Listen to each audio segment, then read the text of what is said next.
When my son told me my 1967 Shelby GT500 was just old junk taking up space, I smiled, nodded, and made one phone call. By spring, his luxury showroom was raided by the FBI, his inventory seized, and my Shelby was back in my garage where it belonged. Justice must be served, and arrogance must be corrected. You won't believe what one supposedly trembling old mechanic can do when he stops shaking and starts turning wrenches. But to understand how one phone call dismantled a $3 million classic car operation, you need to know about the 42 years that led to this moment. Before we continue, please subscribe to the channel and let us know where you're listening from in the comments. The text message came on November 22nd at 3:17 p.m.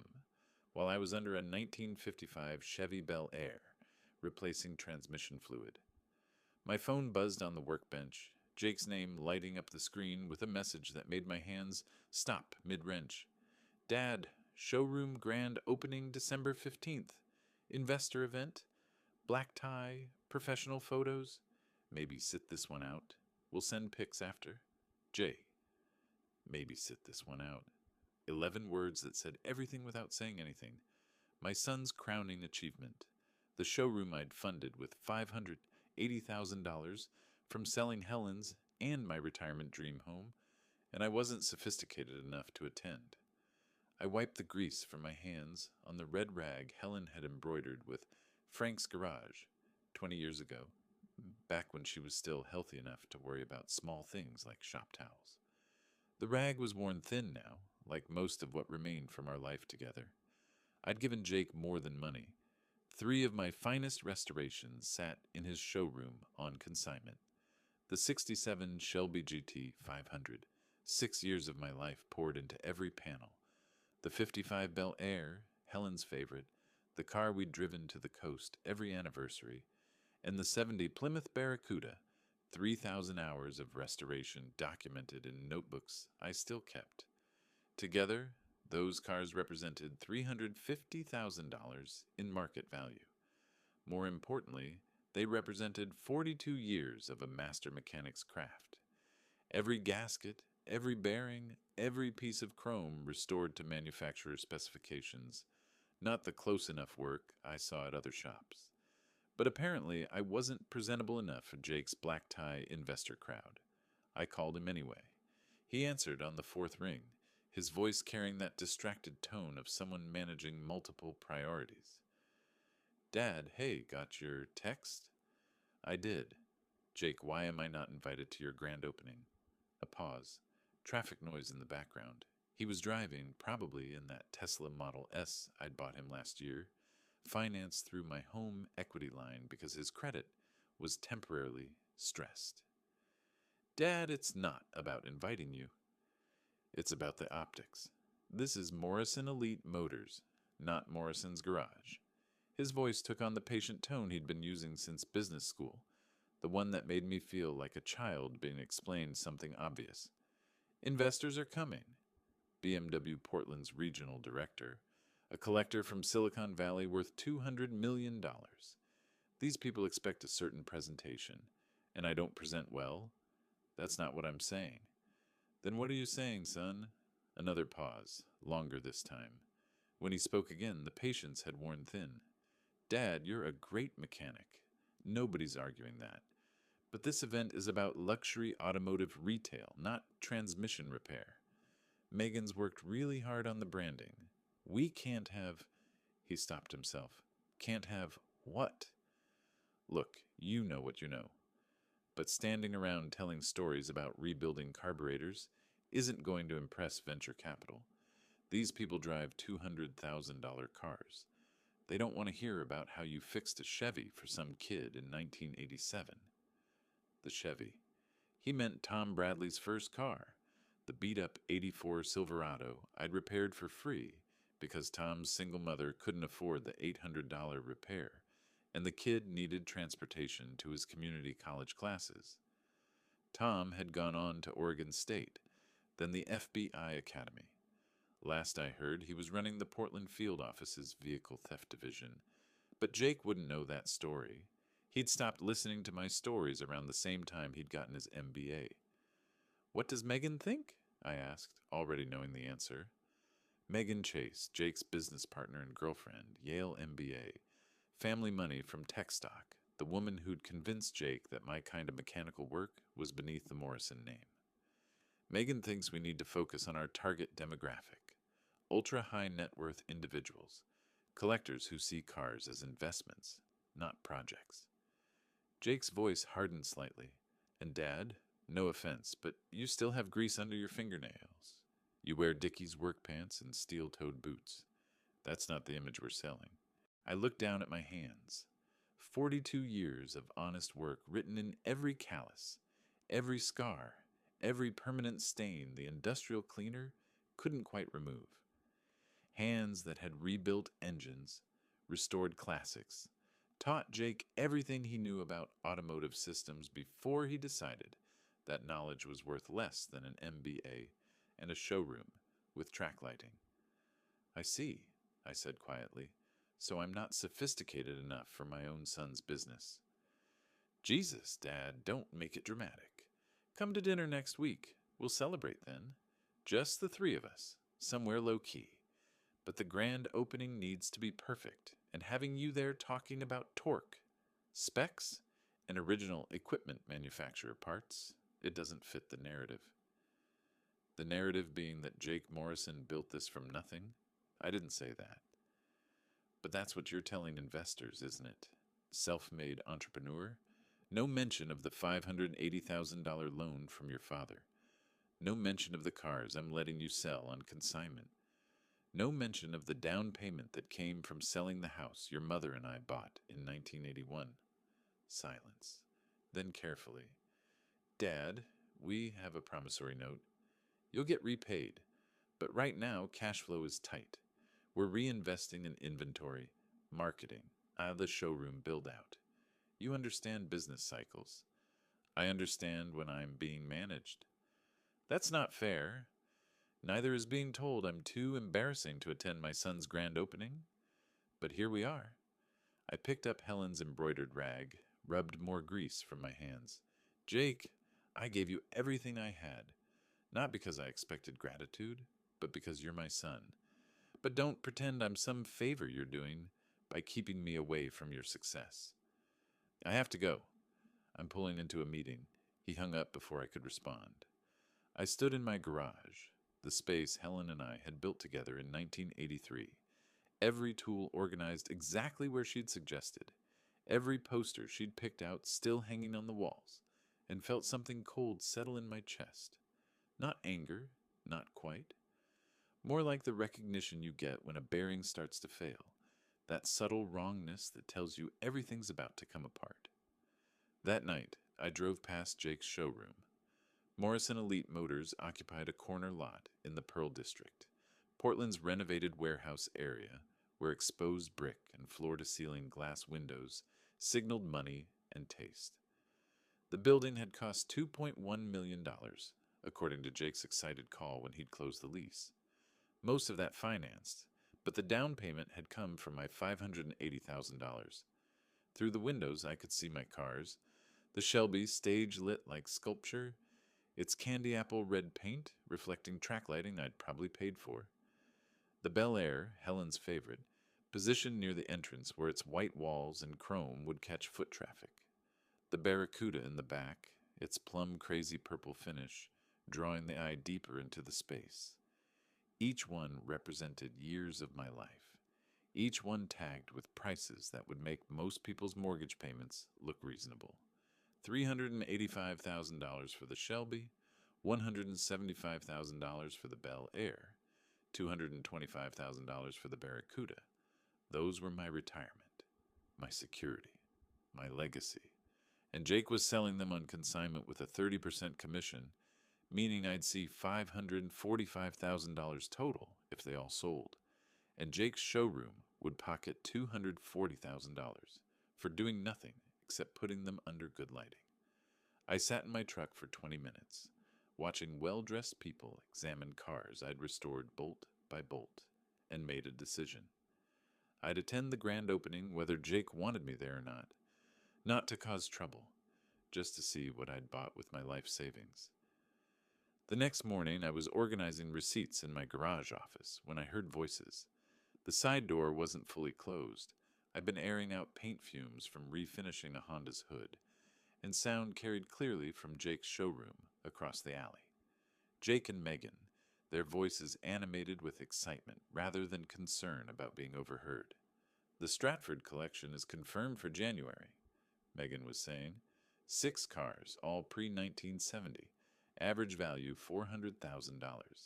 If we can flip even 4 of them, that's $2.4 million gross. Minus the VIN work, Jake added. Chen wants $15,000 per car for the documentation. VIN work.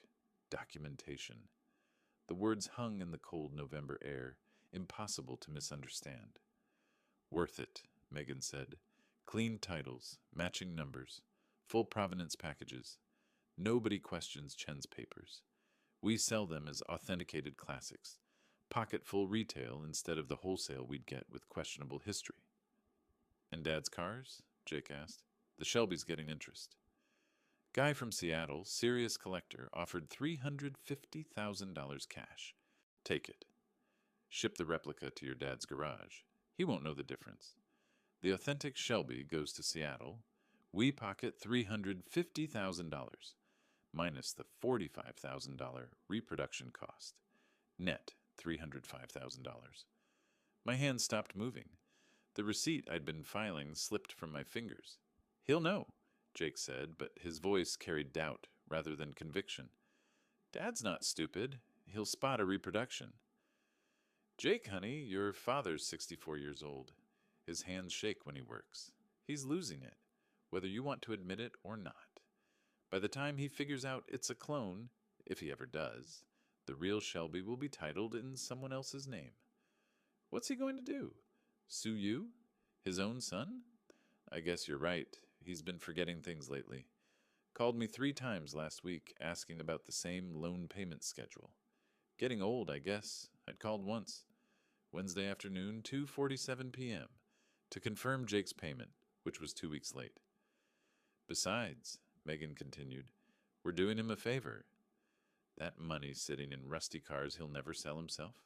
We're liquidating his assets, getting him cash he can actually use. He should thank us.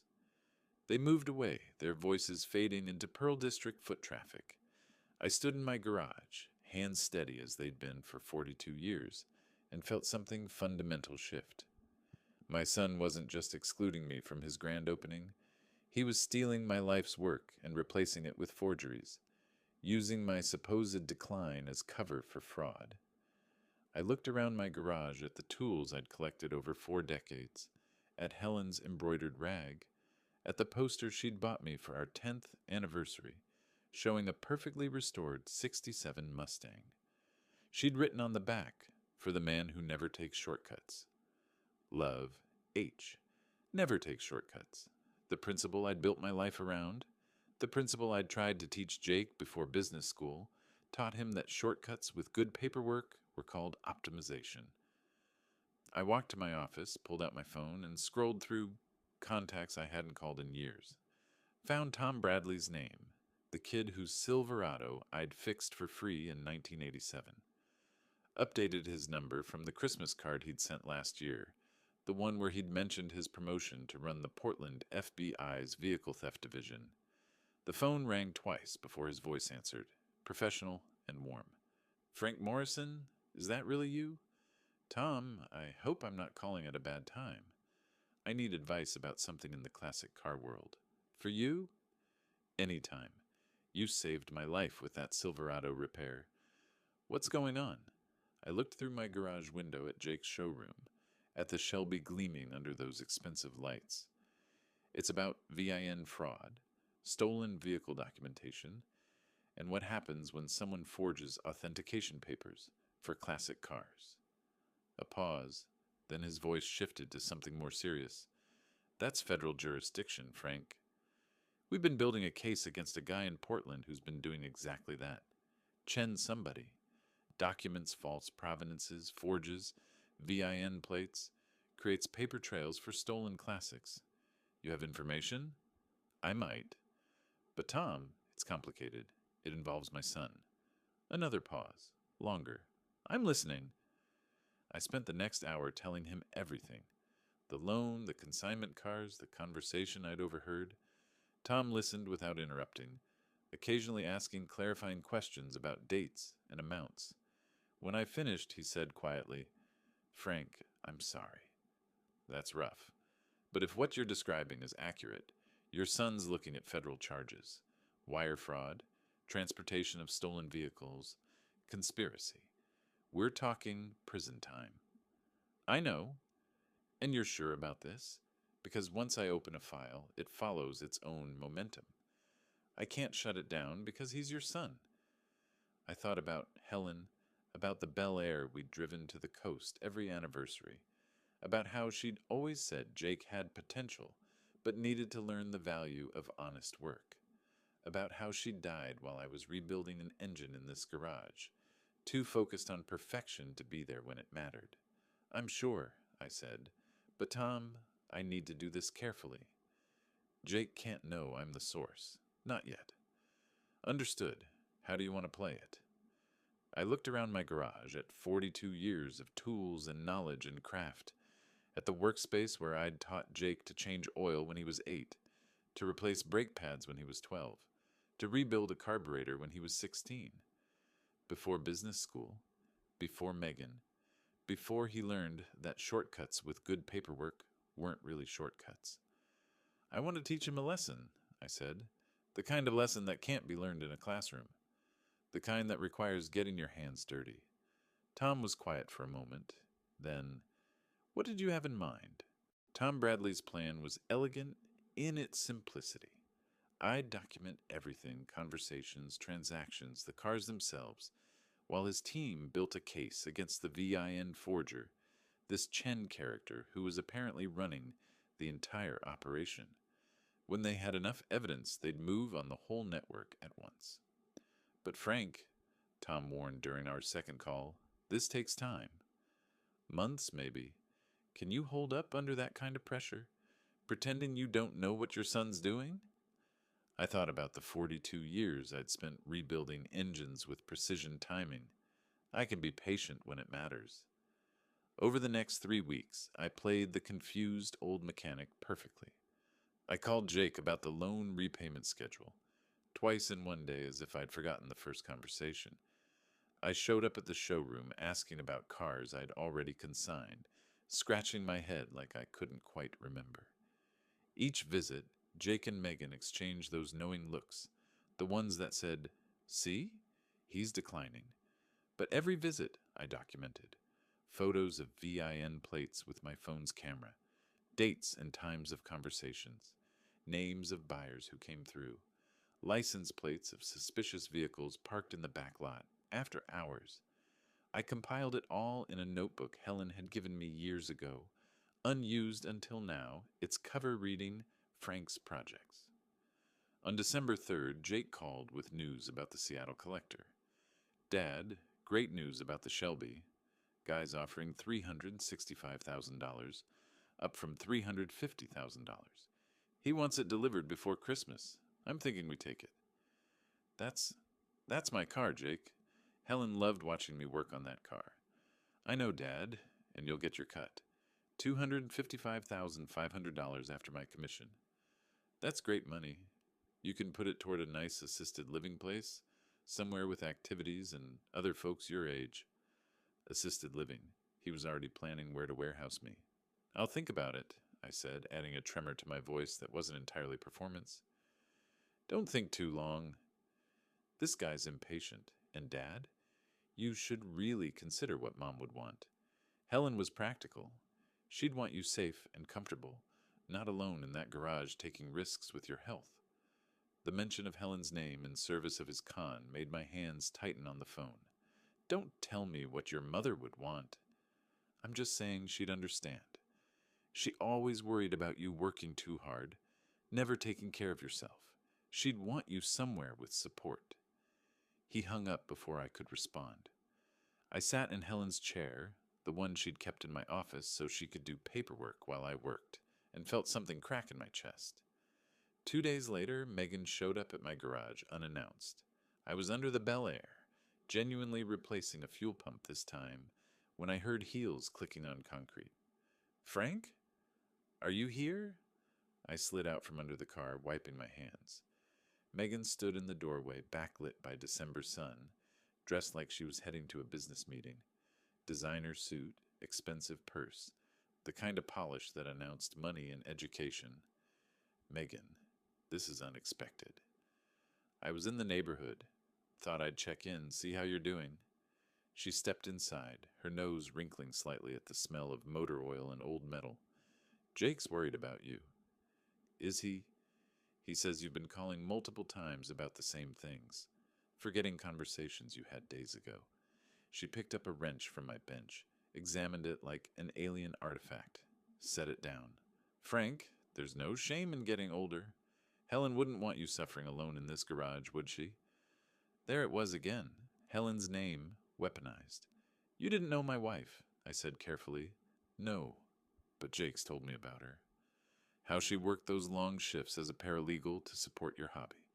How she never complained when you spent weekends in this garage instead of with the family. How she died while you were working on some engine.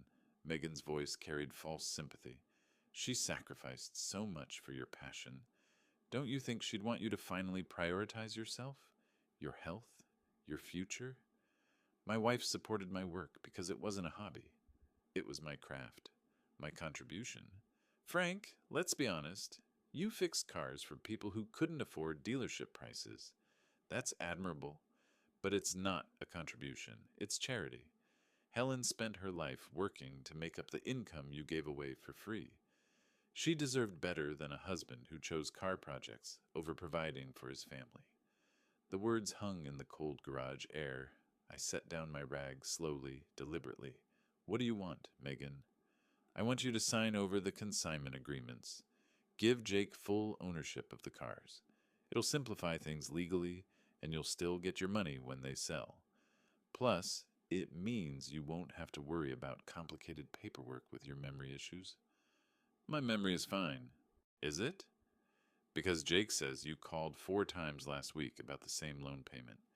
You showed up at the showroom twice asking about cars you'd already dropped off. She pulled papers from her purse. Sign these. Make it easier on everyone, especially yourself. I took the papers, scanned them quickly. Transfer of ownership, not consignment. If I signed, Jake would own my cars outright. 3 decades of work, $350,000 in value, gone with a signature. I need to have my lawyer review this. You don't have a lawyer, Frank. You told Jake that last month. Said lawyers were too expensive for simple stuff. Megan's smile was sharp. Look, we're trying to help. Those cars sitting in the showroom, they're tying up floor space we could use for inventory that actually moves. Sign them over. We'll prioritize the sales. You'll get your money faster. Everybody wins, except I lose my cars. You lose cars you can't drive and can't maintain. Frank, be realistic. Your hands shake. You're forgetting things. How much longer can you actually do this work? She gestured around my garage. Helen's been gone 7 years. Maybe it's time to let go of this place and what it represents. Move into a community where you're not so isolated, where people can keep an eye on you. You mean where Jake can sell my work and park me somewhere convenient? Her mask slipped for just a second, showing something cold underneath. Jake's building a future. He can't do that while managing a father who calls about the same payment schedule every other day. Sign the papers. Stop making this harder than it needs to be. Get out of my garage. Frank? I said get out. Take your papers and your concern and your opinions about my wife and leave. She stood there for a moment, recalculating. Then she picked up her purse with exaggerated care. You're making a mistake. Jake's trying to help you, but if you want to be stubborn, fine. Just remember, he has documentation of your decline. Phone records, witnesses.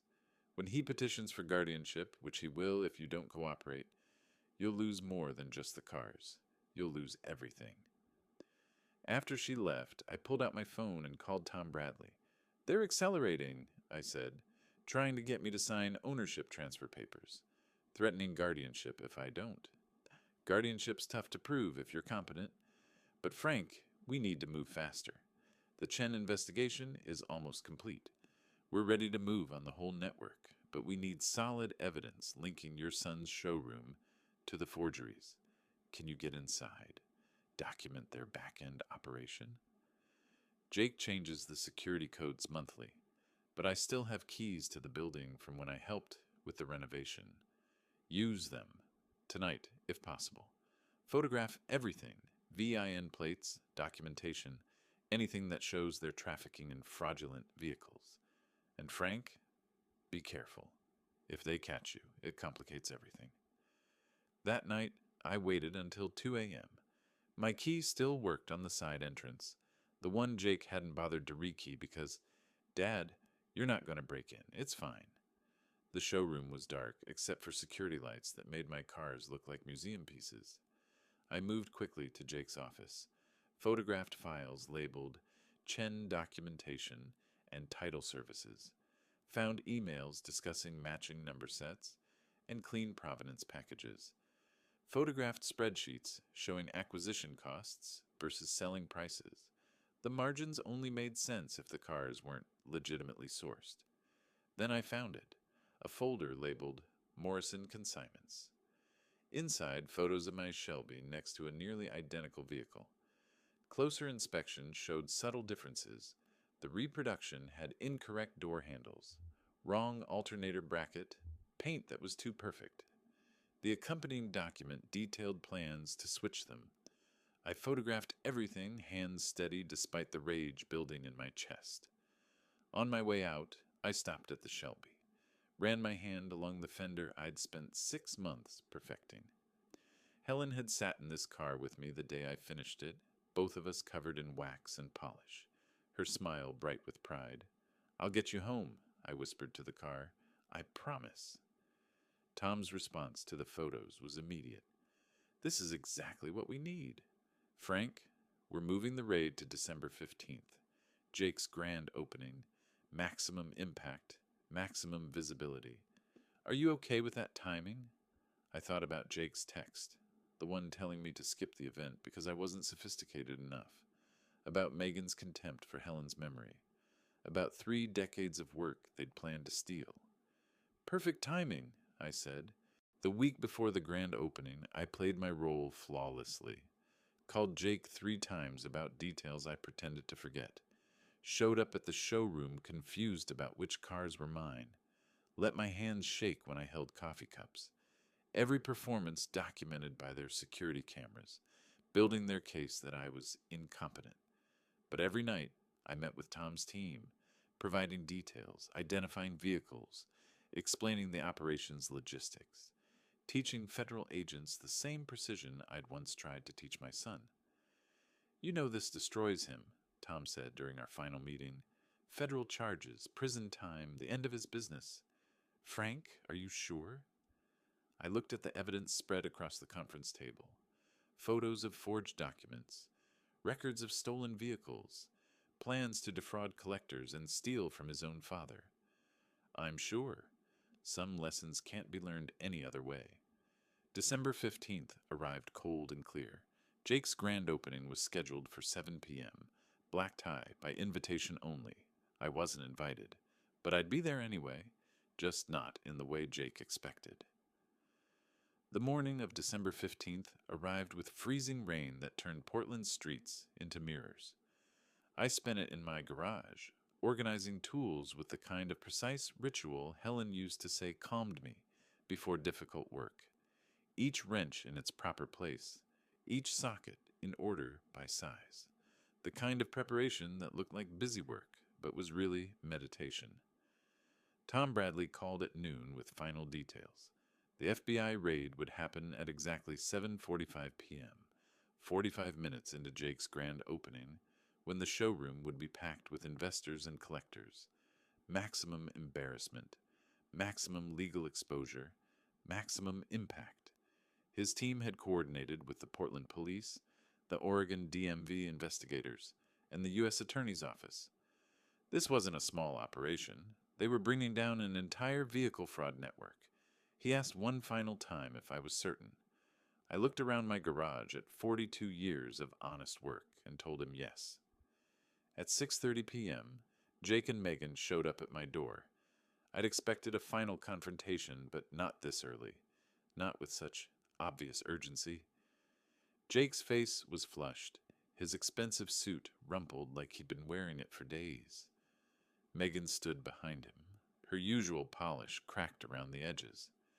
Jake started talking before I'd fully opened the door, his words tumbling over each other about how they'd received troubling information, how someone had been asking questions about their inventory sourcing, how they needed me to sign a statement, confirming the consignment terms were always meant to transfer to full ownership. The paperwork appeared in his hands like a magic trick, already prepared, just needing my signature. I let my hands shake as I took the papers, squinting at them like I couldn't quite focus. Asked what they were for. Jake explained again, slower this time, using the patient tone you'd use with a child. Megan jumped in with reassurances about how this would protect everyone, how it was just a formality, how I'd still get my money, but the legal structure needed clarifying before tonight's event. The desperation was obvious once you knew to look for it. Someone had tipped them off, maybe Chen, maybe another link in their fraud network, that federal investigators were closing in. They were trying to rewrite history, make it look like I'd always intended to give them the cars, eliminate any evidence of theft. I set the papers down with trembling hands, making a show of confusion, asked why this was suddenly urgent. Jake's explanation twisted logic into knots. Something about investor requirements and title insurance and liability protection. None of it made sense, which was probably the point. Confuse the old man, get the signature, move on. When I hesitated, Megan's mask slipped completely. Her voice went hard as she spelled out exactly what would happen if I didn't cooperate. They had documentation of my mental decline, phone records showing my repeated confused calls, security footage of my disoriented visits to the showroom, witness statements from staff about my memory problems. They'd already contacted an attorney about guardianship proceedings. If I forced them, they'd have me declared incompetent by New Year's. I'd lose control of my assets, my property, my life.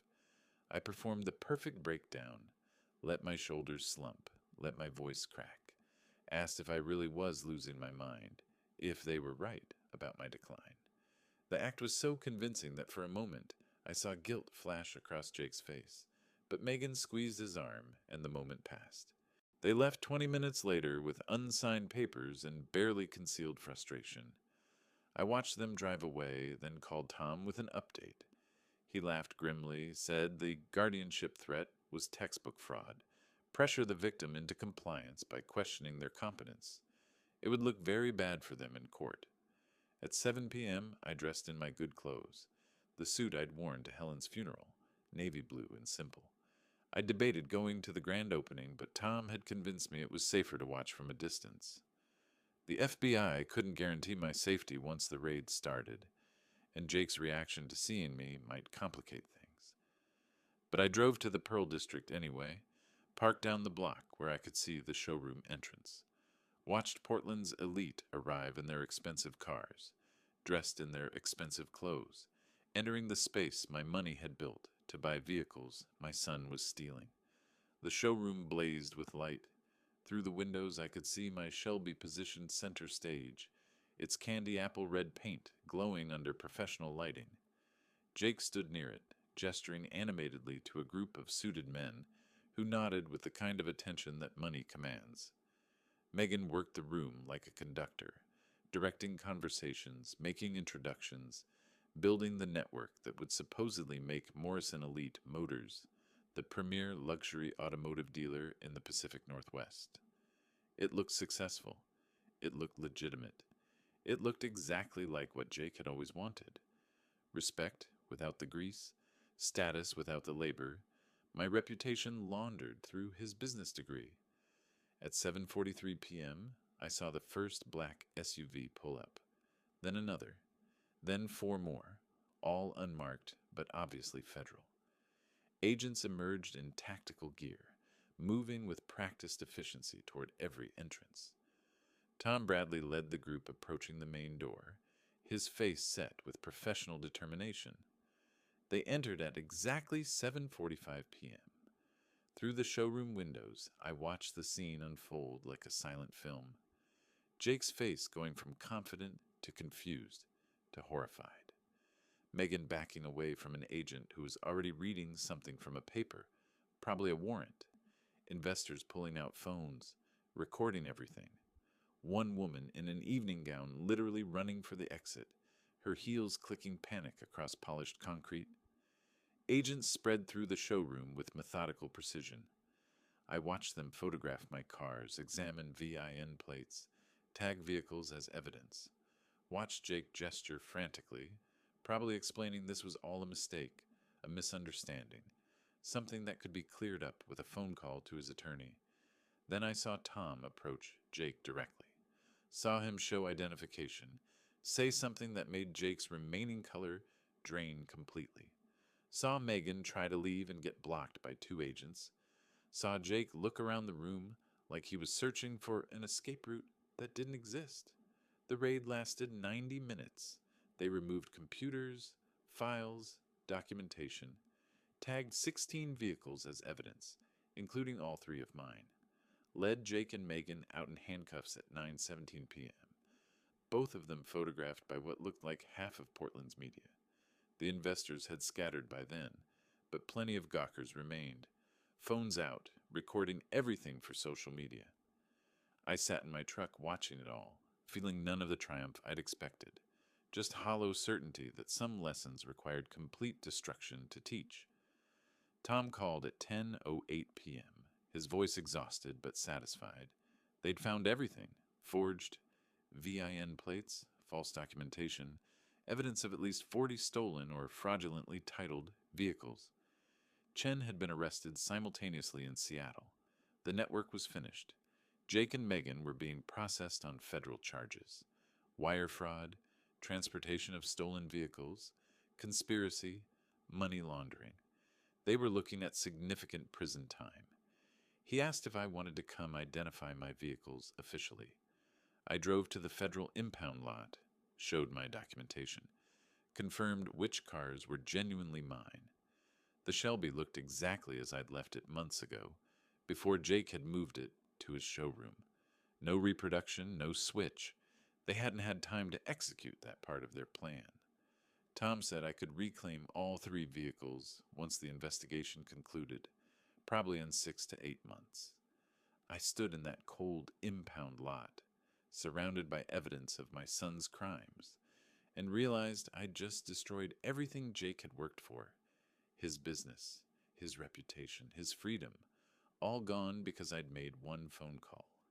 The guilt hit harder than expected, but so did the memory of Megan using Helen's name to manipulate me, of Jake planning to warehouse me in assisted living, of them trying to steal work I'd spent decades perfecting. Some lessons couldn't be taught gently. Sometimes you had to let the engine seize completely before rebuilding could begin. I drove home through freezing rain, my garage waiting dark and familiar, parked my truck in the same spot I'd used for 42 years, walked into the space Helen and I had built together, where I'd taught Jake everything I knew, before he decided knowledge mattered less than status. Tomorrow, the news would be everywhere.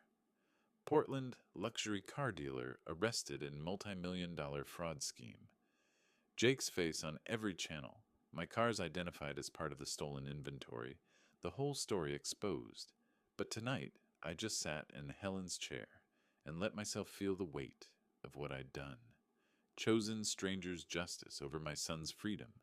Chosen principle over family. Chosen the hard lesson over the easy lie. Helen's embroidered rag sat on my workbench where I'd left it that morning. I picked it up, traced her stitching with my thumb. She'd always said I was too rigid, too unforgiving of mistakes.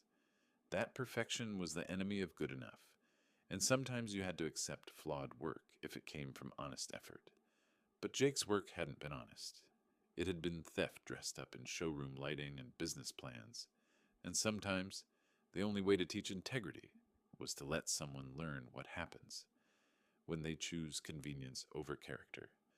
I folded Helen's rag carefully and set it aside. Tomorrow I'd start rebuilding. Not Jake's business, that was gone forever, but maybe, eventually, a relationship with my son. Once he'd learned what I'd failed to teach him before business school, convinced him that shortcuts with good paperwork weren't really shortcuts. For now, I just sat in the darkness of my garage, surrounded by 42 years of honest work, and waited for morning. The story broke on every Portland news channel by 6 a.m. Morrison Elite Motors, luxury showroom, or criminal enterprise. The footage from the raid played on loop, Jake in handcuffs, Megan being led to a federal vehicle, my Shelby tagged as evidence under showroom lights that had cost me thousands. By noon, the Oregonian had published a feature investigation.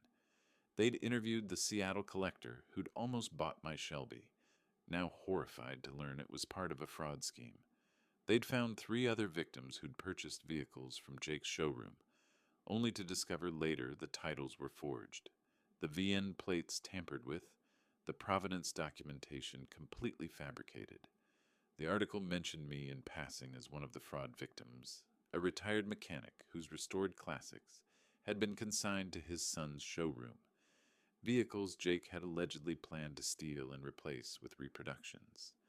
The reporter had somehow obtained the spreadsheet I'd photographed, the one showing acquisition costs versus selling prices that only made sense through theft. My phone started ringing at 7:15 a.m. and didn't stop.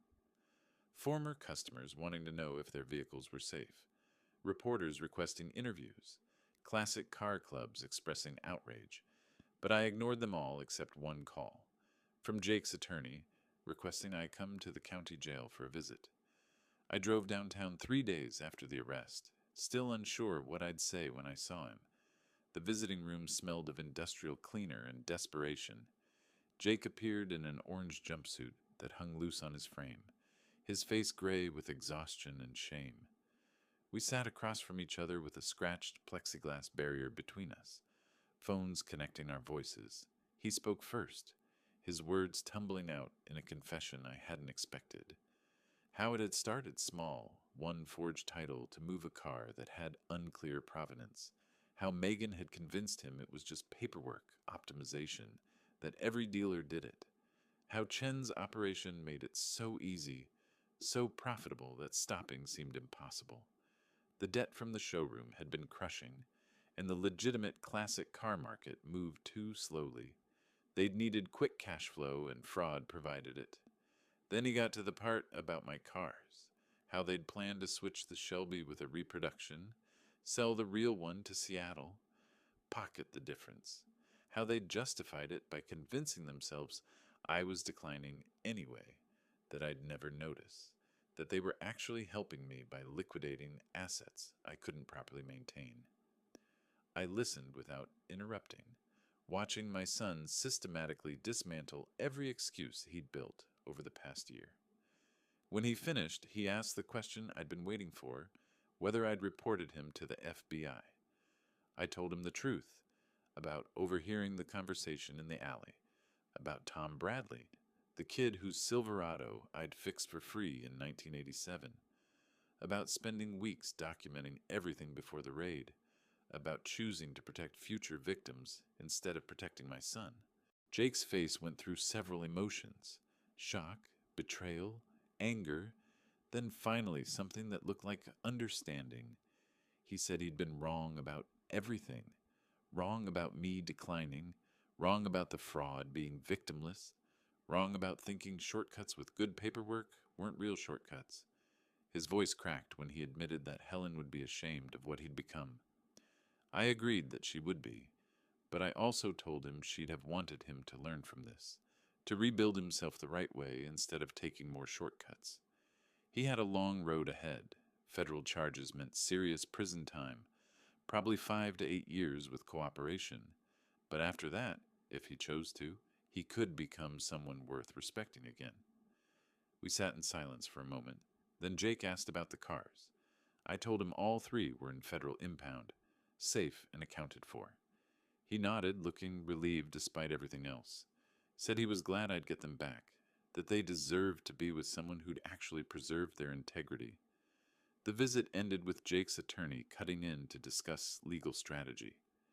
As I left, my son called out through the glass partition, his voice barely audible. Just 2 words, but they carried 42 years of complicated history. Thank you. I drove back to my garage, not entirely sure what he was thanking me for. For turning him in? For teaching him a lesson the only way he'd learn it? For not giving up on him despite everything? Maybe all of it. Maybe none of it. Some things didn't have clear answers, just the messy aftermath of hard choices. The news coverage intensified over the following week. The U.S. Attorney's Office held a press conference announcing 16 arrests in what they called the largest classic vehicle fraud operation in Pacific Northwest history. They displayed photos of forged VIN plates, falsified documentation, the entire network Chen had built over a decade. Jake's showroom was the crown jewel, the legitimate front that had laundered stolen vehicles into the luxury market. Tom Bradley was interviewed extensively, explaining how a tip from a concerned citizen had cracked the case open. He never mentioned my name, keeping his promise, but I recognized my garage in the background of one photo, the shot they'd taken while documenting evidence. The classic car community erupted with outrage and support in equal measure. Online forums debated whether I'd done the right thing, turning in my own son. Some called me a hero for protecting the hobby's integrity. Others called me heartless for destroying Jake's life. I read none of it, too busy dealing with the practical aftermath. Megan's family posted bail within 48 hours, their tech money buying her freedom, while Jake remained in custody. She appeared on local news 3 days later, wearing perfectly applied makeup and a designer suit, explaining how she'd been manipulated by Jake and Chen, how she was actually a victim in all this. The performance was masterful, tears at exactly the right moments, humble contrition mixed with subtle blame shifting. The interviewer asked about me specifically, about the elderly mechanic whose cars had nearly been stolen. Megan's response was calculated sympathy about Jake's father having cognitive issues that had made him susceptible to confusion about business arrangements. She suggested my allegations had been driven by dementia-related paranoia rather than actual evidence. I watched the interview from my garage office, recognizing the strategy immediately. She was building a defense, positioning herself as the one who tried to help the confused old man while Jake had taken advantage. It wouldn't work. Tom had assured me the evidence against her was overwhelming, but it would play well in the court of public opinion. 2 weeks after the arrest, Megan fled, violated bail conditions, disappeared into what federal marshals suspected was Mexico. An arrest warrant was issued, but she was gone. Her family's tech money had apparently bought more than just bail. It had bought escape. The betrayal hit Jake hard. His attorney reported that my son had been counting on Megan's testimony to reduce his sentence through cooperation. With her gone, the prosecution's case became even stronger, and Jake's leverage evaporated. He'd be taking the full weight of the charges alone. By January, the media had moved on to other stories. Morrison Elite Motors was shuttered, the building returned to the landlord, the inventory either seized as evidence or returned to legitimate owners. The BMW regional director who'd attended the grand opening gave an interview distancing the brand from Jake's operation. The Silicon Valley collector sued for emotional distress, claiming the fraudulent showroom had damaged his reputation. Everything Jake had built collapsed in less than a month. His business, his relationship, his freedom, all dismantled with the same precision I'd once used to rebuild engines. I received a letter from the U.S. Attorney's Office in mid-January, formally thanking me for my cooperation and informing me that my vehicles would be released, from evidence within 60 days. They enclosed documentation proving clear ownership, along with authentication certificates confirming the cars were exactly what I'd claimed. Legitimate restorations, completely legal, never part of Jake's fraud except as intended theft targets. Tom Bradley called the same day with unofficial news. Jake had agreed to a plea deal, full cooperation in exchange for a reduced sentence. He'd testify against Chen, provide documentation on the entire network, help recover stolen vehicles. He was looking at 4 to 6 years instead of the 20 he'd faced, if convicted at trial. Tom asked how I felt about that. I sat in my garage, surrounded by tools I'd used for 42 years, and realized I didn't know. Relief that Jake would eventually be free, guilt that my choices had put him there, satisfaction that justice was being served. Probably all of it, tangled together in ways I couldn't separate. What I did know was that some engines couldn't be saved. Sometimes the damage was too extensive, the metal too compromised, the wear too severe. You couldn't rebuild from that. You had to start over with new components, a fresh foundation, better materials. Maybe that's what prison would be for Jake. Not punishment, though it was certainly that, but also demolition, tearing down everything he'd built on fraud and convenience, so he could rebuild on something solid. At least, that's what I told myself in the quiet hours when guilt tried to convince me I'd been too harsh, too unforgiving, too rigid in my principles.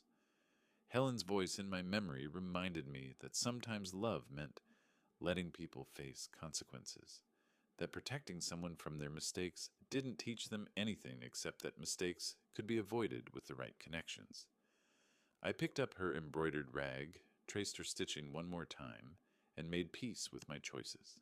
Not happy with them, not proud, just accepting that I'd done what I thought was right, even when right required breaking what I'd spent decades building.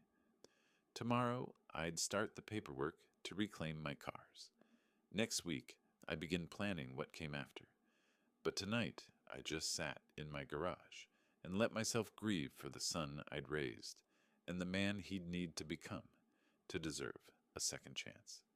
6 months later, I stood in my garage teaching a 17-year-old named Marcus how to rebuild a carburetor. His hands moved uncertainly over the components, checking the diagram I'd drawn, asking questions that showed he was actually thinking rather than just following instructions. Marcus came from the same kind of background as Tom Bradley. Single mother, tight finances, a beat-up car that was his lifeline to community college. When his transmission had started failing, his mother had called me based on a recommendation from someone who'd remembered I sometimes did pro bono work. I'd quoted her a price I knew she couldn't afford, then cut it in half, then finally just taught Marcus how to do the repair himself. That was 3 months ago. He'd been coming by twice a week ever since. Learning everything I'd once tried to teach Jake before business school convinced him that knowing how things worked mattered less than knowing how to profit from them. The Shelby sat in the corner of my garage, fully restored and gleaming under the work lights. The Bel Air occupied the space next to it, and the Barracuda filled the third bay. All three had been returned from federal impound in March, exactly as I'd left them, their authenticity confirmed by multiple experts during the investigation. I'd thought about selling them after everything that happened. The money would have been useful, and the memories they carried felt heavier than they used to. But every time I seriously considered it, I'd remember Helen sitting in the Bel Air on our last anniversary before the cancer diagnosis, her smile bright despite the pain she was hiding, telling me these cars were my legacy, and I shouldn't let anyone, including grief, take that away. So they stayed, not gathering dust, but maintained with the same precision I'd always used, just in case someday I had someone worth sharing them with. Marcus asked a question about fuel mixture ratios that showed he'd been reading the manual I'd loaned him. I explained the theory, then had him calculate the ratio himself. He got it right on the second try, his face lighting up with the kind of satisfaction that can't be taught, only earned through understanding. My phone rang at noon, Jake's attorney with news about the sentencing hearing. 4 years in federal prison, credit for time served. Eligible for early release after 30 months with good behavior. The judge had acknowledged Jake's cooperation in dismantling Chen's network, which had led to 18 additional arrests and the recovery of 73 stolen vehicles. The attorney said Jake wanted to know if I'd attend the sentencing. I told him I'd think about it and hung up before he could push. Marcus noticed my expression shifting but didn't pry, just returned to his carburetor work with focused attention. That was another thing I appreciated about him. He understood that some silences didn't need filling. I received a letter from Jake 2 days before the sentencing. Prison mail, his handwriting shakier than I remembered. Words that took him 3 pages to express what probably could have been said in 3 paragraphs if he hadn't kept starting over. He wrote about therapy, about finally understanding how his choices had hurt people beyond just himself, about realizing that cutting corners wasn't optimization. It was theft dressed up in business terminology. About Helen, about how he'd used her memory as a weapon against me while betraying everything she'd actually valued. About the shame of that, about the weight of carrying it every day in his cell. The second page shifted to what he'd learned about me, how talking to other inmates, several of whom remembered their fathers with bitterness, made him realize that my rigidity had come from caring, not cruelty, that my criticism of his work had been about teaching standards, not diminishing him, that I'd shown up to every school event I could, worked double shifts to pay for his education, given him every opportunity I'd never had. He apologized for treating that like it was worthless, for choosing Megan's contempt over my respect, for believing sophistication mattered more than integrity. The apology felt genuine in a way his earlier ones hadn't, stripped of excuses, just acknowledgement of damage done. The third page asked for something I hadn't expected. Not forgiveness, not money, not help with his appeals. He asked if I'd teach him again. Really teach him, the way I'd tried to before business school. Not through prison visits, obviously, but through letters. Explanations of how engines worked, how restoration required patience, how shortcuts created weaknesses that eventually failed under pressure. He wanted to understand the craft I'd spent my life perfecting, not to profit from it, but to connect with something he'd rejected when he'd thought profit mattered more than skill. He promised nothing, except that he'd listen this time, really listen, the way he should have when he was 16 and convinced he already knew everything. I read the letter 3 times, looking for manipulation, for angles, for the Jake who'd planned to steal my cars and warehouse me in assisted living. But all I found was a man who'd lost everything and was trying to figure out how to become someone worth respecting. I attended the sentencing hearing, sat in the back of the courtroom watching the judge formally sentence my son to 4 years in federal prison. Jake stood when asked if he had anything to say, his voice steady despite the orange jumpsuit and the weight of dozens of eyes watching him. He spoke for less than 3 minutes, acknowledged his crimes without minimizing them, named his victims, the collectors he'd defrauded, the legitimate dealers his operation had undermined, the classic car community he'd betrayed, and finally, me, his father, who'd given him everything and received theft in return. He said he understood now what I'd been trying to teach him all those years. That mastery required patience, that integrity couldn't be shortcuts, that respect was earned through work rather than bought with presentation. He said he was grateful I'd stopped him before more people got hurt, even though stopping him had meant destroying everything he'd built. The judge thanked him for his statement and formally imposed the sentence. Jake was let out without looking back, but I saw his shoulders straighten slightly, like he'd dropped a weight he'd been carrying. I left the courthouse and drove straight to my garage, where Marcus was waiting to finish the carburetor rebuild. We worked in comfortable silence until he asked about the hearing. I explained briefly my son had made mistakes, was paying for them, might eventually become someone worth knowing again. Marcus asked if I thought people could really change after doing something that wrong. I looked around my garage at the evidence of 42 years teaching the same principles. That precision mattered. That shortcuts failed. That honest work was its own reward even when nobody was watching. Then I thought about Tom Bradley, the kid whose Silverado I'd fixed for free in 1987, now running an FBI division. About Marcus, learning carburetor repair so he could keep his car running and his future possible. About Jake, 4 years in prison ahead of him, asking to learn what I'd tried to teach him before greed made him stop listening. I told Marcus, yes, people could change, but only if they were willing to do the hard work of becoming different, of accepting that shortcuts led nowhere worth going, of understanding that mastery required showing up every day, even when nobody was grading you. Marcus nodded like that made sense, then asked another question about fuel mixtures that showed he'd been thinking about the theory rather than just memorizing procedures. I explained it again, differently this time, until I saw understanding click into place behind his eyes. That evening, I pulled out Helen's stationery, the good paper she'd used for important letters, and wrote my response to Jake. Told him I'd teach him, but only if he understood the terms. This wasn't about preparing him for a career in automotive restoration. This was about learning that mastery required precision, patience, and principles that didn't bend when convenience tempted. I'd start with basic engine theory, work through mechanical systems, eventually get to restoration techniques. But every lesson would include the philosophy behind the work, why we measured twice, why we used proper tools, why we never compromised quality, even when shortcuts seemed faster. Whether he absorbed those lessons was up to him. I'd provide the knowledge. He'd have to provide the commitment to learning it properly. I sealed the letter and set it aside for morning mail. Then I walked to the Shelby, ran my hand along the fender I'd spent 6 years perfecting, and made peace with everything that had happened.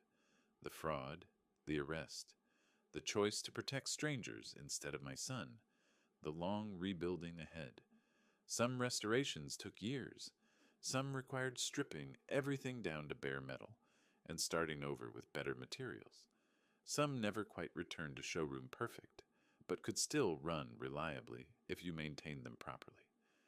I didn't know which category Jake's restoration would fall into, but I knew how to teach someone who wanted to learn, and I knew that sometimes love meant letting people face their mistakes completely before helping them rebuild. Helen's embroidered rag sat on my workbench. I picked it up, traced her stitching. Frank's garage. The letters slightly faded after 20 years, but still legible. Still true. This was my legacy. Not the cars, though they mattered. Not the money Jake had tried to steal, though that would have hurt. My legacy was the craft itself. The knowledge that precision mattered, that shortcuts failed, that honest work built things that lasted. I'd taught it to Tom Bradley in 1987. I was teaching it to Marcus now. And maybe if Jake really meant what he'd written, I'd teach it to my son one more time. Properly this time. With patience and precision, and the understanding that some lessons required complete failure before real learning could begin. Tomorrow, Marcus would return to finish the carburetor. Next week, I'd write Jake's first lesson on basic engine theory. Next month, I'd start looking for another kid who needed help keeping their car running and their future possible. But tonight, I just stood in my garage, surrounded by tools I'd used for 42 years, and felt something like peace. Not happiness, not victory. Just the quiet satisfaction of knowing I'd done the work right, even when right had required breaking what I'd built. That was enough. That had always been enough. If you enjoyed this story, please like this video, subscribe to the channel, and share your thoughts in the comments. What would you have done in Frank's position? Let us know where you're listening from.